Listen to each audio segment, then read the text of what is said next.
Bismillahirrahmanirrahim. Alhamdulillahilladzi anzala al-Qur'an hudan lin-nas wa bayyinatin wa rahmatan wa shifaa'an lil mu'minin. Asyhadu an la ilaha illallah wahdahu wa asyhadu anna Muhammadan abduhu wa rasuluh. Allahumma salli ala nuril anwar wa sanil asrar wa taryakil aghyar wa miftahi madul yasar sayyidina Muhammadin al-mukhtar wa alihi al-athhar wa ashabil akhyar adadan ni'amillah wa ifdali amma ba'd. Fayyayul hadirun usikum wa iyaya bittaqwallah faqad faza al-muttaqun. Kama qala Allah fi Qur'anil 'azim, a'udzu billahi as-sami'il 'alim minasyaitonir rajim. Bismillahirrahmanirrahim. Huwallazi arsala rasulahu bil huda wa dinil haqq liyudhhirahu 'alad dini kulli wa kafa billahi syahida. Al-ayat. Alhamdulillah ta'adas bi ni'mah, kita masih diberi kesempatan oleh Allah untuk mempersiapkan kehidupan setelah kematian, mempersiapkan kehidupan sebelum kematian, karena kita diperintah oleh Allah untuk mengembangkan, memajukan, memakmurkan dunia dan mempersiapkan kebahagiaan akhirat. Karena visi kita itu kan Rabbana atina fid dunya hasanah wa fil akhirati hasanah. Ya, di dunianya hasanah, di akhiratnya hasanah gitu ya. Bagaimana tuh kalau kita ingin bahagia di dunia dan bahagia di akhirat? Ya, kita harus memiliki pedoman, petunjuk ya. Makanya kata Allah, huwallazi, dalam surah Al-Fat, surah Al-Fat ayat 28, 29, ayat-ayat terakhir. Huwa, dialah Allah, alladzi, dat yang tahu kepada kita kebutuhan kita, sehingga apa? Arsala, mengutus. Allah itu mengutus rasulahu, utusannya, yaitu rasul-rasul. Supaya apa? Bil huda, membawa petunjuk. Bagaimana sih cara yang benar menuju kebahagiaan dunia, menuju kebahagiaan akhirat. Jadi selain Allah itu menurunkan Quran, juga menurunkan Rasul untuk apa? Untuk menjelaskan Al-Quran. Nah, untuk apa Rasul itu diutus? Bil huda, membawa hidayah. Dengan apa? Bil Quran, dengan Al-Quran. Diperjelas dengan hadis. Jadi hadis itu memperjelas, maka tafsir bayan, ditafsirkan oleh hadis. Jadi yang lebih tahu tentang Al-Quran adalah Rasul. Ya, karena takut gitu misalkan kurang paham Al-Quran, maka diturunkan oleh Allah tuh Rasul. Satu, bil huda wa dinil haqq, dan membawa agama yang benar, yaitu wabidinil Islam, agama Islam.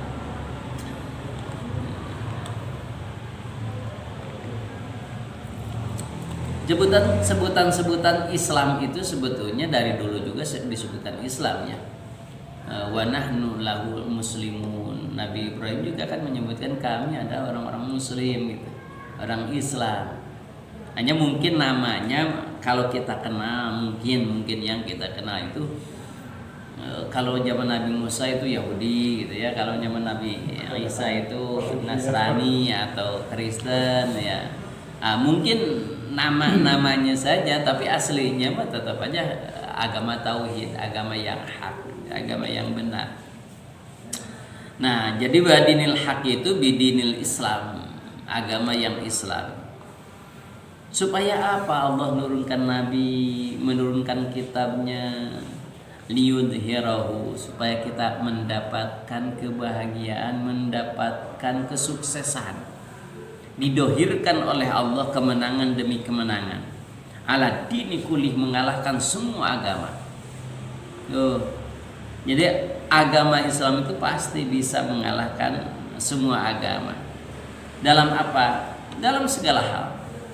Kenapa? Liyu'lallahu wa rasuluh. Allah akan meninggikan, Rasul akan meninggikan apa? Ad-din al-haqqo, agama yang benar. Ya. Ala kulli adyan, mengalahkan semua agama. Dengan apa buktinya? Binaskhi ba'dil ahkam, dengan dinasahnya sebagian-sebagian hukum. Jadi hukum-hukum direvisi, dinasakh, nasikh mansuh. Kalau dalam istilah Al-Quran itu nasikh mansuh. Ada nasikh, ada mansuh. Nasikh itu yang menyalin, mansuh itu yang disalin. Ya, jadi ada nasikh dan mansuh. Kalau kita mungkin revisi ya lebih tepatnya. Direvisi, tidak salah tapi direvisi, diperbaiki. Maka ada hukum-hukum yang beda dulu dengan sekarang. Contoh, maaf misalkan dulu zaman nabi-nabi dulu itu anjing itu tidak najis misalkan itu. Dulu makanya nabi-nabi dulu kan bawa anjing. Ashabul Kahfi juga bawa anjing. Gitu. Dulu syariatnya tidak dinajiskan, tidak diharamkan, tidak dinajiskan. Kayak kucing aja tidak najis mungkin gitu dulu. Makanya nggak aneh kalau nabi-nabi dulu bawa anjing, nggak jadi masalah. Tapi sekarang di syariat nabi kita anjing itu dinajiskan. Maka jangan aneh kalau misalkan agama-agama dulu itu bawa anjing, seneng anjing gitu, agama yang dulu. Karena belum dinasakh, belum ada. Dulu khamar tidak haram. Arak. Zaman Nabi Isa ke sana kan Arab tidak haram. Tapi kesininya diharamkan itu. Dulu hasil rampasan perang zaman Nabi Isa ke sana itu haram. Tapi zaman Nabi kita tidak, dibagikan gitu. Itu syariat dirubah, dinasakh gitu. Ya, jadi banyak sekali yang dinasakh. Nah, baik dalam makanan, ibadah dan seterusnya. Nah, kenapa dinasikh mansukh ya? Sebagian hukum, tidak semuanya ya. Nah, kemudian Al-Qur'an itu biidhari butlanil batil. Ya, mendohirkan mana yang batil, mana yang benar. Nah, dengan Quran. Jadi dengan Quran itu mana yang batil, mana yang salah, mana yang benar itu dijelaskan. Wa kafa billahi syahida, cukuplah Allah yang menjadi saksi. Saksi apa? Bahwa Nabi walaupun dicaci maki, walaupun tidak dipercaya sebagai Nabi dan Rasul, akulah saksinya, kata Allah, engkau adalah seorang Rasul utusanku, gitu. Ya, ala nubuwati rasuli, artinya kenabian Rasul bidharil mujizati, dengan apa? Dengan didohirkan berbagai mujizat. Padahal mujizat Nabi kita itu hampir semua mujizat Nabi sebelumnya itu ada di Nabi kita. Tapi anehnya ya, kita jarang terkenal Nabi itu memiliki mujizat yang wah hebat gitu. Kenapa? Karena kalah dengan keagungan mujizat Al-Quran. Jadi yang lain dianggap kecil gitu ya. Contoh Nabi Musa disebut apa? Kalamullah ya. Apa disebut kalamullah? Biasa dialog dengan Allah langsung. Nabi kita ya. Kemudian Nabi Isa bisa menghidupkan yang udah mati. Nabi kita pernah gitu. Nabi Musa mengalahkan sihir. Nabi kita ya mengalahkan sihir gitu. Contohnya Nabi misalkan ketika mengalahkan air Nabi Musa, yaitu lautan. Nabi pun pernah. Dengan apa? Para sahabat tidak ada air, maka keluarlah dari jari-jari beliau air, mandi, minum, wudu dan seterusnya. Setelah beres lepas lagi. Teman kan ya, mujizat-mujizat seperti itu tidak terlalu tenar ya Nabi kita itu. Yang tenar itu mujizat terbesar itu Isra Mi'raj. Isra Mi'raj, kemudian waktu pamannya Abu Jahal mau membunuh Nabi, kan Nabi dikasih tahu oleh Jibril, jangan melangkah ke situ, di situ ada ranjau, balik lagi. Ruas Abu Jahal, Muhammad, gue jebur kan gitu. Dia tak di situlah cekolotenal tong ngagali lubang bisi, nah tiga berusarangan. Nah di situ mungkin, nah di situ kan dia berteriak kepada anak buahnya, tolongin aku gitu. Terus dikasih tambang sepanjang apapun itu nggak nyampe kan anehnya. Oleh Nabi, sini Nabi hebatnya Nabi ya, sini sama tangan aja bisa, tapi anehnya tangan itu tidak memanjang gitu. Kan kalau sihir mah pasti manjang kan gitu, tangannya gitu. Ini mah enggak, tapi nyampe gitu. Diangkat, setelah di atas apa kata Abu Jahal? Hebat sihir Muhammad gitu ya. Nah, sihir aja gitu ya.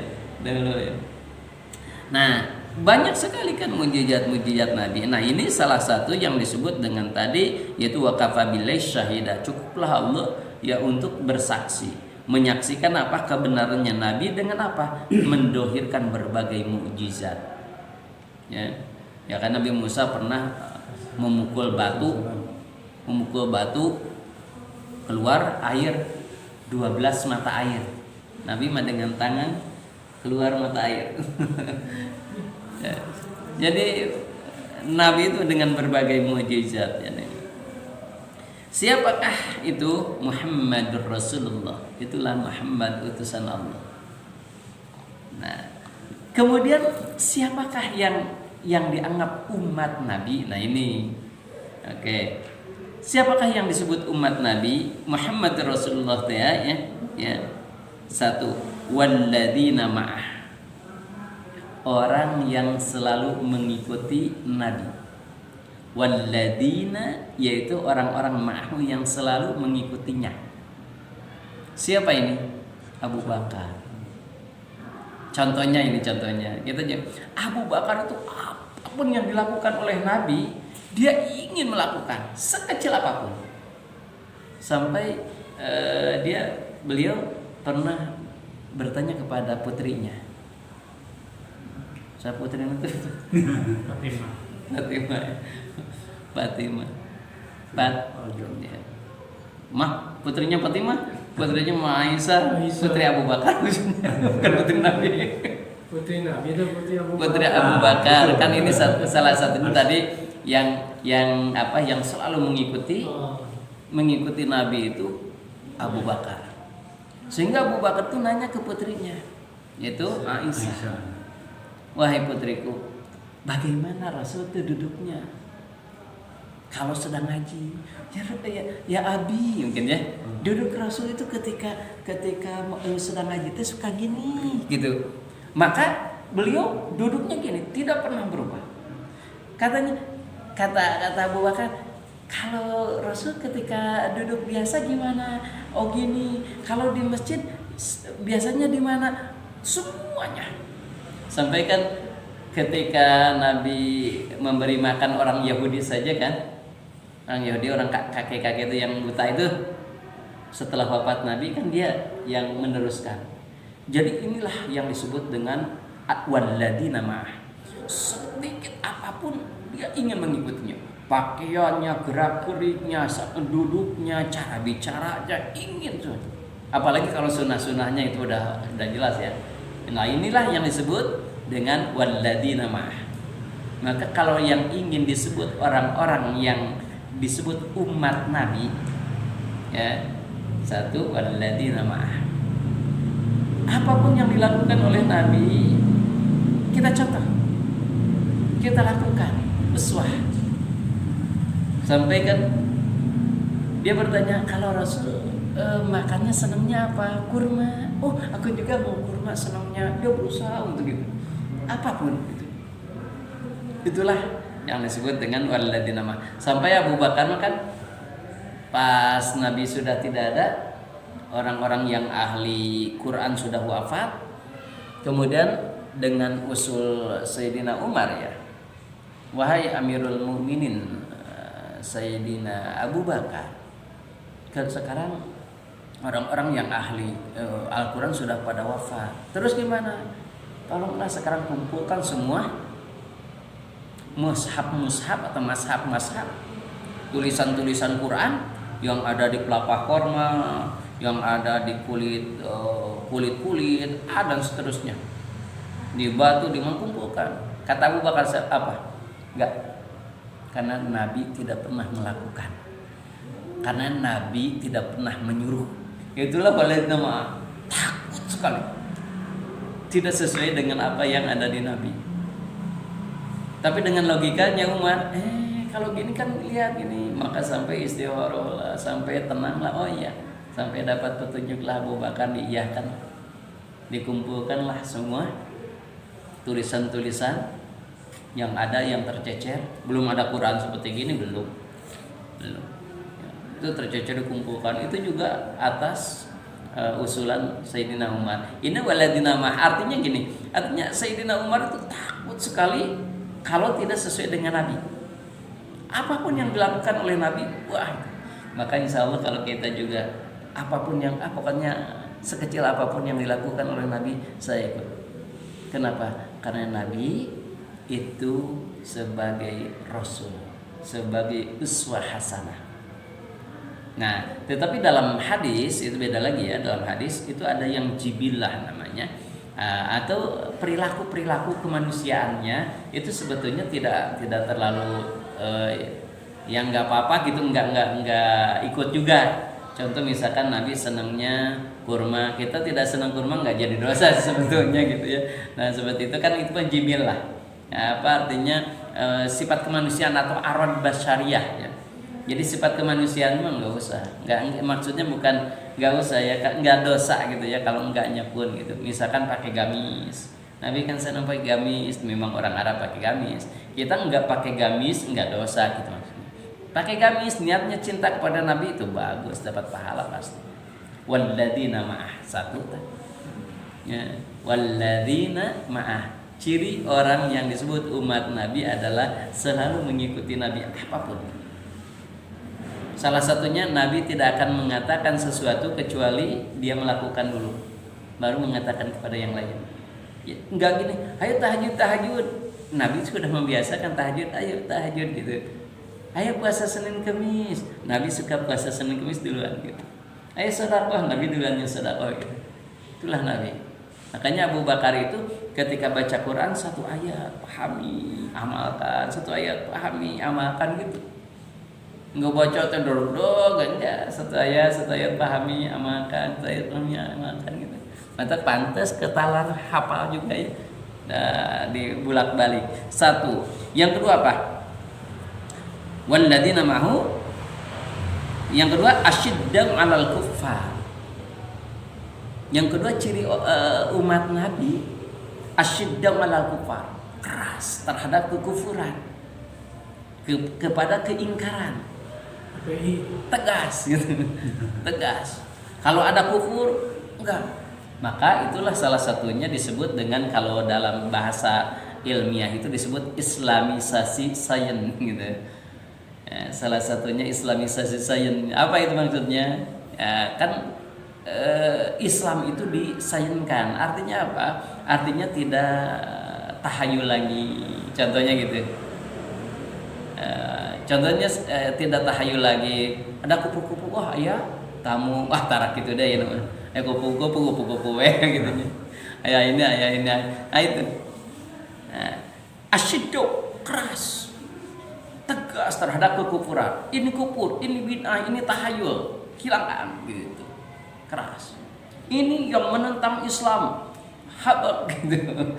Dia memerangi Islam, lawan gitu. Asyiddu 'alal kuffar, itu cirinya orang-orang yang siapa ini? Dicontohkan oleh Sayyidina Umar bin Khattab.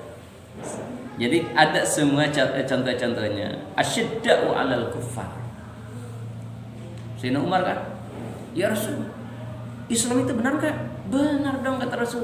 Kalau benar ya Rasul, kenapa kita sembunyi-sembunyi? Ayo kita dakwah terang-terangan. Kalau ada orang yang menentang, aku duluan. Gitu. Keras Umar. Kenapa kita takut? Kan kita ada dalam kebenaran. Ayo kita. Itu Umar asyiddam 'alal kufar. Itu contohnya Umar. Umar itu adil sekali. Kata Umar, kamu kalau tidak adil, shit. Gitu. Tegas Umar. Hebat Umar itu. Nah ini contohnya Umar. Lihat aja kisah Umar. Nah itu contoh asyiddam 'alal kufar. Yang ketiga apa? Ruhama bainahu. Yang ketiga ruhama bainahu. Dia ruhama, rahim, hilim. Dia itu lembut kepada orang-orang sesamanya muslim, orang kafir yang baik, yang tidak memusuhi, dia baik. Siapa ini? Utsman bin Affan. Utsman bin Affan itu Masya Allah karim, lembut sekali. Yaitu sodakohnya, Masya Allah karim Utsman ya. Ketika wabah penyakit, kemudian usahanya sedang bangkrut, kemudian orang-orang kafir menyerang, orang muslim tidak punya senjata. Waduh gimana ini? Resahlah. Kata Utsman, siapa yang tidak punya, coba identifikasi siapa yang tidak punya pedang, siapa yang tidak punya kuda, siapa yang tidak punya tameng, so, silakan. Langsung dipasok oleh Utsman bin Affan. Ruhama. Utsman itu Masya Allah kan, kalau ada orang-orang yang nggak punya itu, aduh, nggak tega gitu. Nah ini contohnya Utsman bin Affan, Ruhama. Makanya Utsman, salah satu gelar Utsman itu kan hilim, sangat sabar, lebih daripada sabar. Hilim itu lebih sabar, baiknya sabarnya gitu. Tiga ruhama cirinya. Yang keempat apa? Tarahum ruk'an sujada. Kalian melihat orang yang cinta kepada Nabi, umat Nabi itu, dia suka banyak rukuknya, sujudnya, ibadahnya, Masya Allah ya karim. Hebat. Siapa ini? Sayyidina Ali ini dalam tafsirnya itu. Ini Sayyidina Ali. Sayyidina Ali itu sangat senang ibadah. Rukuknya, sujudnya tuh mantap, lama. Lain segaurannya sujud rada lila teuing, lila teuing si imam teh. Pas sujud imam teh pecekat encan kene geluk deui kana. Itu siapa? Sayyidina Ali bin Abi Thalib. Nah, dia pemalu sekali. Dan kemuliaan, salah satunya kemuliaan Sayyidina Ali itu maka disebut karamallahu wajhahnya, dimuliakan wajahnya. Sayyidina Ali itu tidak pernah melihat kemaluannya sendiri juga tidak pernah, apalagi kemaluan orang lain. Tidak pernah. Bukan tidak pernah memegang lah, yang pasti sedang membersihkan, pasti dipegang lah ya. Nah, maka disebut karamallahu wajhah. Itu sujudnya, rukuknya, ibadahnya, sunahnya, wah, itu unggul, paling unggul. Sayyidina Ali, ibadahnya, sunahnya dan seterusnya. Sayyidina Ali. Nah, itu tarahum sujada. Yang ke berapa? 4 ya? 4, 5. Satu apa? Walladzina ma'ah. Yang kedua asyidda 'alal kuffar. Yang ketiga ruhama bainahum. Yang keempat tarahum ruk'an sujada ya. Yang ke berapa? Keempat, kelima ya? Ya bataguna fadlan minallah wa ridwana. Ada orang-orang yang mencari kelebihan dari Allah. Artinya apa? Dia mencari keutamaan. Salat berjamaah di masjid bagus. Di rumah bagus. Tapi yang lebih afdal, yang lebih utama adalah di masjid gitu. Masjid yang satu cuma 3 orang berjamaahnya. Masjid di satu lagi dekat, sama-sama dekat. Satu lagi ada 10 orang. Ambil yang lebih utama, yang lebih banyak gitu. Jadi cari yang keutamaan-keutamaan. Dia mencari keutamaan-keutamaan, termasuk cari kekayaan-kekayaan. Kekayaan untuk apa? Sedekah, infak dan seterusnya. Nah, itu yang mencari fadlan, magfirah, mencari magfirah juga ya. Waridwan dan keridwan, keutamaan. Siapa itu contohnya? Contohnya ya betaguna fadlan minallah. Ya, itu seperti siapa? Yaitu contohnya misalkan dia sangat sekali ingin surga. Sangat sekali misalkan dia takut neraka. Salah satunya contohnya Tolhah. Ya. Tolhah, kemudian apa? Zubair, Sa'ad, Sa'id, kemudian Abu Ubaidah, Abdurrahman bin Auf. Itu termasuk orang-orang yang mencari keutamaan-keutamaan. Ya, dia lebih keutamaan mana yang lebih afdal gitulah. Ya, lebih afdal. Ya. Jadi keutamaan. Jadi janganlah kita melupakan keutamaan gitu. Kan suka ini bagus, tapi ini lebih bagus itu. Itu ya yang suka mencari kelebihan-kelebihan itu. Yang keenam, simahum fi wujuhim min asaris sujud. Yang keenam, terlihat di mukanya asar sujud, bekas sujud. Itu. Tapi ini bekas sujud di sini itu man kasrat salatuhu bil-lail hasuna wajhu bin nahar. Barang siapa yang memperbanyak salat malam, pasti dia akan memiliki cahaya aura nanti siangnya. Jadi itu kudu ditotok aura yang ingin bercahaya bersinar, ingin memiliki aura, memiliki haibah, memiliki kewibawaan, tahajud. Dan bersinarlah orang-orang yang suka tahajud. Dan ketika kita lama sujudnya, lama rukunya, di sini ada apa? Bekas asar sujud. Tapi lain dikesruk-kesruk gitu. Ya, kadang-kadang kalau sujud kan sujud dikikeun set gurudukeun gitu. Aduh betul. Kan suka saya ada yang sujud gini. Nah, ini langsung dikikeun. Maka panjang.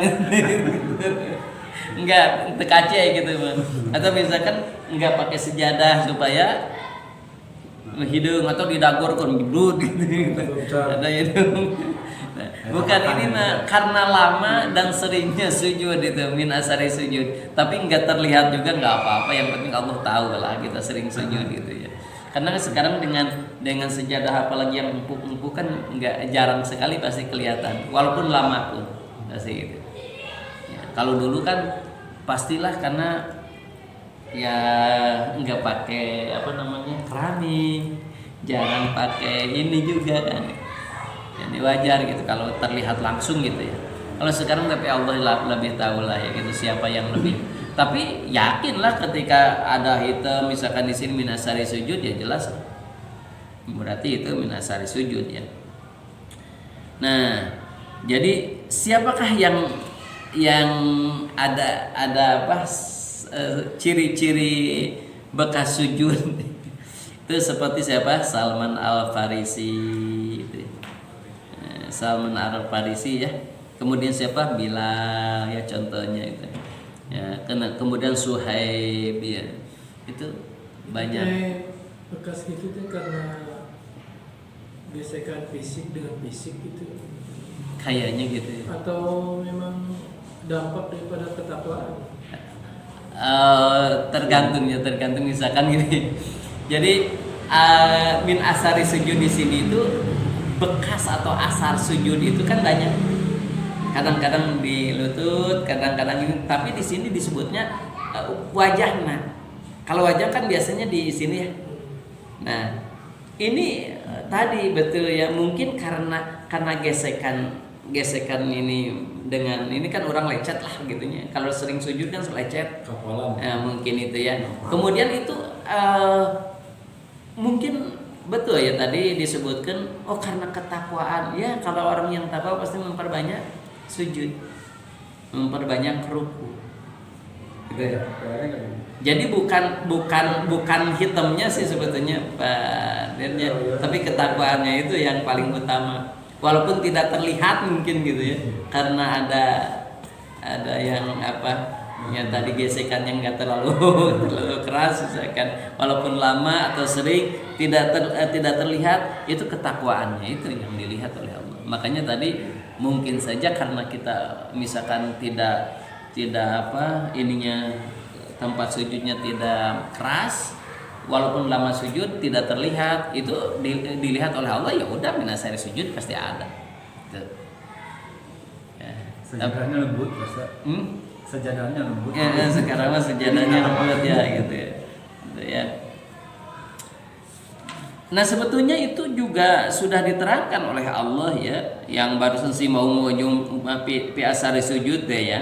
Dalika masalum fit Taurah, di dalam kitab Taurat, ciri-ciri orang yang bertakwa, ciri orang yang akan masuk surga, ciri yang taat patuh kepada para nabinya sudah dijelaskan dalam Taurat juga. Begitu juga wa masalum fil Injil. Dalam Injil juga sudah diterangkan gitu sebetulnya gitu ya. Nah, orang muslim, orang Islam itu kazar'in. Seperti apa? Seperti pohon. Pohon. Kemudian dari pohon itu akhraja syat'ahu. Maka keluarlah tunasnya. Tunas ya. Kalau pisang kan suka ada tunasnya. Setelah ada tunas, banyak tunas, berarti itu akan kuat. Maka fa'azarahu, maka akan kuatlah. Kemudian pastaghilago, besarlah. Karena banyak tunas, besarlah. Nah itulah muslim. Jadi ketika muslim dari tadinya misalkan dari satu yaitu nabi, kemudian ada tunasnya Abu Bakar, Umar, Utsman, Ali dan seterusnya, ya, termasuk kita kan banyak lah. Setelah itu kan kuat. Cabang-cabangnya ya, pastawa maka kuat ala sukihi, cabang-cabangnya banyak. Bukan di Arab saja, sekarang kemana-mana Islam itu cabangnya banyak. Maka kalau sudah kuat seperti itu, yu'ajibu zarra, atau pasti orang-orang yang ini orang yang memiliki tanaman tersebut pasti senang. Nah, kita orang muslim diperumpamakan oleh Allah itu seperti zar'an, seperti pohon. Sudah banyak tunasnya, banyak cabang-cabangnya. Waktu senang yang punyanya siapa? Allah. Jadi Allah itu senang terhadap orang-orang yang bersatu.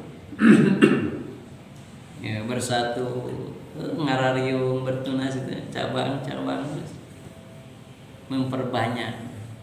Jadi Allah tidak senang kepada mufarraqah, ya, menyendiri ya, firqah ya. Firqah tidak ya.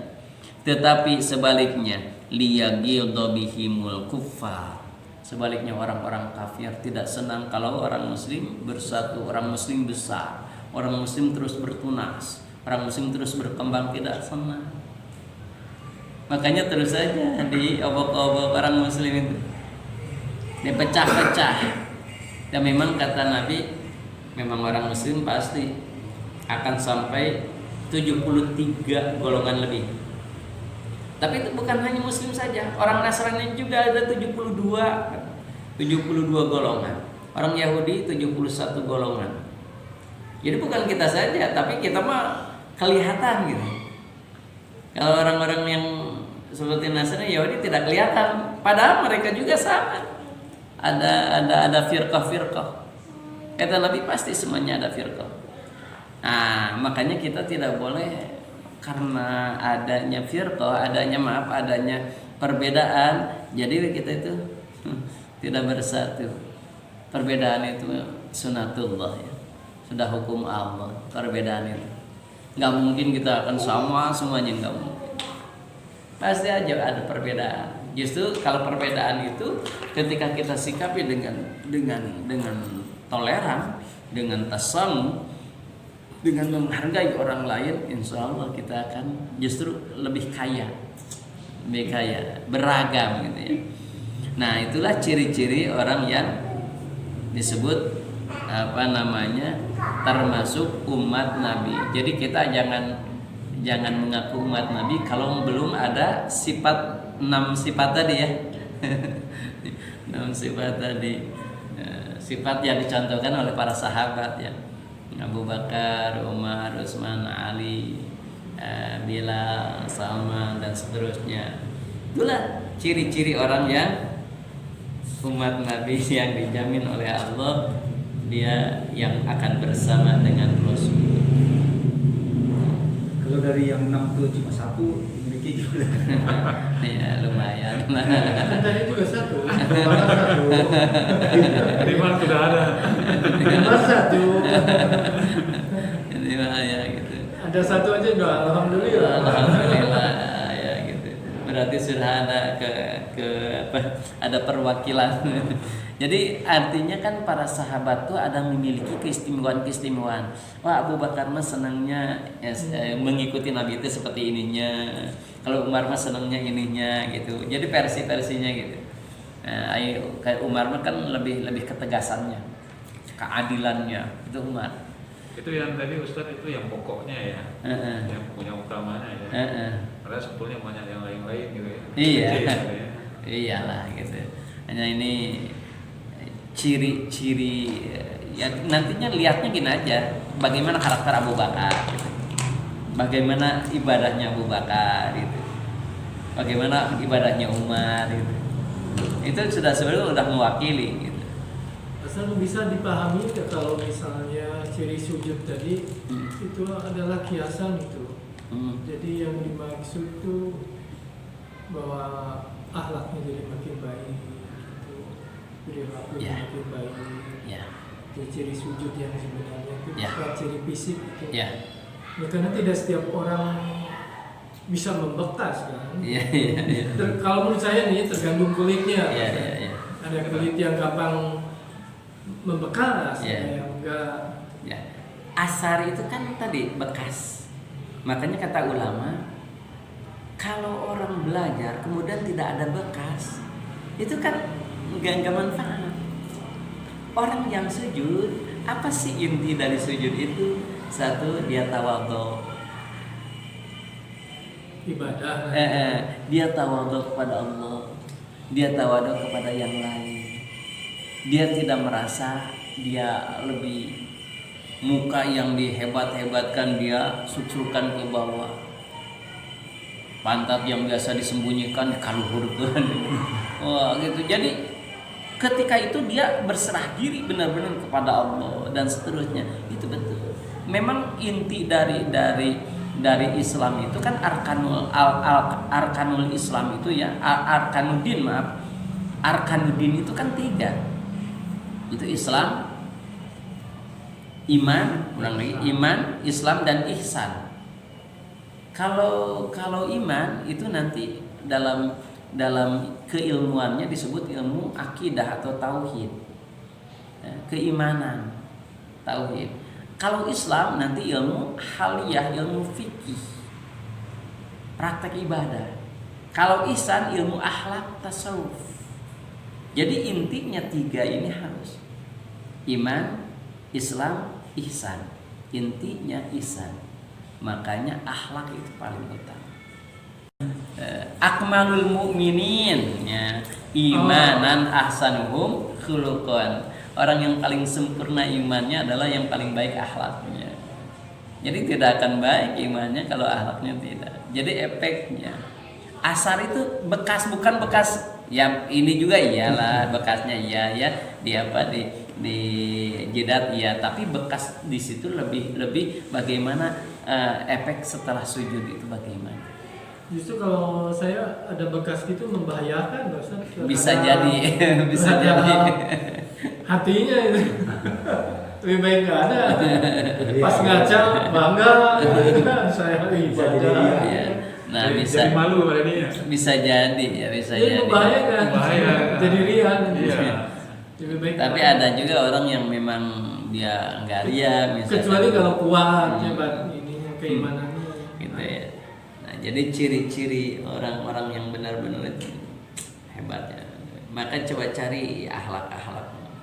Itu hanya sebagian-sebagian kecil dari akhlak Rasul diikuti oleh Abu Bakar, mah lebih cenderung dia lebih mengikuti akhlak Rasulnya seperti ini, Umar seperti ini, Utsman seperti ini, Ali seperti ini gitu. Kan Ali mah lebih ke juhudnya dari Nabi itu kan gitu. Kalau Utsman lebih ke dermawannya gitu ya. Kalau Umar lebih ke adilnya. Kalau Abu Bakar lebih ke sidiknya, jujurnya gitu dan seterusnya. Itu kan ciri khasnya gitu, mengikuti nabinya seperti itu, benar-benar ikuti gitu. Ya, itu mudah-mudahan lah ya kita juga termasuklah termasuk ciri-cirinya. Jadi banyak orang yang menyebutkan umat Nabi tapi tidak seperti akhlak nabinya. Maka kata Nabi kan arhamu ummati Abu Bakar.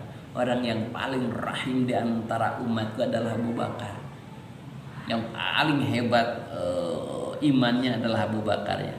Wasyaduhum fi amrillah Umar. Yang keras dalam urusan agama Allah. Benar salah nah Umar sama Nabi gitu. Kalau Umar mah tegas, benar salah enggak gitu. Dan remang-remang itu paling tegas gitu. Kata Nabi ya. Wasiddaquhum hayaan Utsman. Yang paling pemalu adalah Utsman. Utsman itu pemalu.